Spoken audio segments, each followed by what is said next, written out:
right, now that we got the windshield wipers off, we're going to remove the cowl cover. And to get that, you're going to have to, there's a rubber thing in here, and it's two pieces. Can you see that, Jake? This bottom piece goes with the cowl, and the top piece stays with the windshield.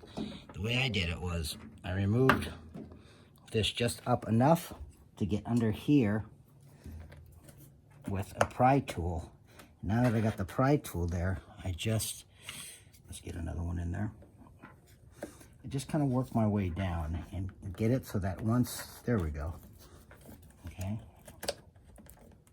Okay, and once you can get under it, you're golden. Now you just have to slide down and it'll come right up.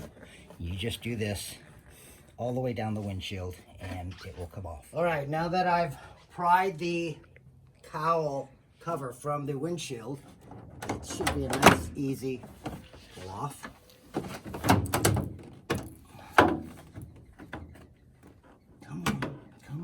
Come to Pappy. There we go. And there we go. Excuse the dirty mess, it's been sitting for a little bit. You can go. Now that the cowl cover is removed, we're gonna have to remove the cross panel. It's pretty much this little pre-firewall that they have in here before the real one. It looks like it's two pieces. There's a left, or three pieces. There's a left, right, and center. For the high pressure fuel pump, we're gonna be removing the left. For the vacuum pump, which will happen hopefully tomorrow, we're gonna remove the right. For now, we're gonna remove the left, and we're gonna give you instructions to remove that, starting with these two bolts. And they look like 1, 2, 3, 4, 6 points. These are Torx heads. We'll be back. All right, so we've removed the 3 T30 Torx screws from the cross panel. There was one here, there was one here, there was one right up under here. I've dislodged both little connectors from the firewall.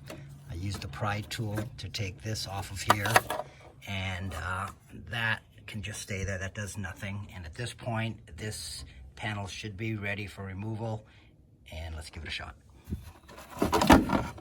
There it is. All right. The panel is removed, and that's what we're staring at right now. And let's see this little fuel pump that we got to get at. All right, well, there's the fuel pump, and we're going to go on now to actually removing the fuel pump. That was a little bit of prep work, not too bad though. The next stage is getting this crash bar off, and it's a little black bar you see down there. It's a little black plate actually. It is attached with 3 10mm bolts. So I'm using a gear wrench to get it loose, and then I'm hand removing them after that, and we'll see how that goes. But that's the next step. With the crash panel removed, we now have access to these hex bolts. There's 2 of these. They're below this high pressure fuel line. There's also one more bolt sitting under this guy. You can feel it with your finger. My first step is going to remove this, put some rags under it to catch any gasoline coming out. And then I'll be removing 2 of these. There's one of these, there's one right below it. And then I'm gonna come over here, I'm gonna remove a bolt, which I'm assuming is a 10mm, but we'll see.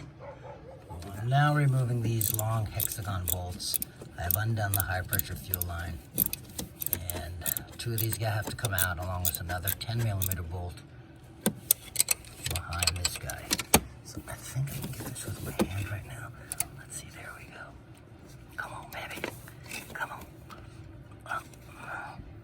Oh, there it goes. All right, well, let me fight these 3 bolts, and then I'll be back with you guys. All right, the old fuel pump is off. There was a plug. Make sure when you take it off, you'll have to counterclockwise twist. I'm doing a video of high pressure fuel pump is removed, but I'm just doing a video so we can see how dry it actually is down there. There's no other leaks in the truck, which is actually a really nice thing. Let me see if I can get down a little better. Boom. So let's see what we got. We got a little rusty this exhaust pipe. Holy cow, that thing's big. Oh, I see. That's a steering shaft exhaust. O2 sensor. Let me see if I can turn it. It's hard to see, but nothing leaking down there. It's totally dry. Good sign. Let's see, transmission has still the leak on the transmission. All right, both pumps are off. There's the old pump. There's the new pump. One thing that you need to make sure that when you go to remove the low pressure line, note the orientation of it, because it has to go on the new pump exactly the same with the same curve. So on mine, it was pretty much in a straight line with this high pressure inlet, and it just came straight up. I think there has to be whatever 18 to 22 millimeters between the two for a turbo, and something like 8 for a non-turbo, which I think the fuel pump itself has a separation there. So just note the orientation before you go to put them back together. The fuel pumps 10278. They do have different numbers. Here we go. The old pump 100 427 30408, 190 328 10258. So they are different numbers. They look identical. I did buy a rebuilt unit from Suncoast Parts for $1,750. I get $300 and some odd back for a core charge. They request that you put the caps on the core as soon as you take it out of the car, which I'm going to do. And here we go. We're going to go on to the install now.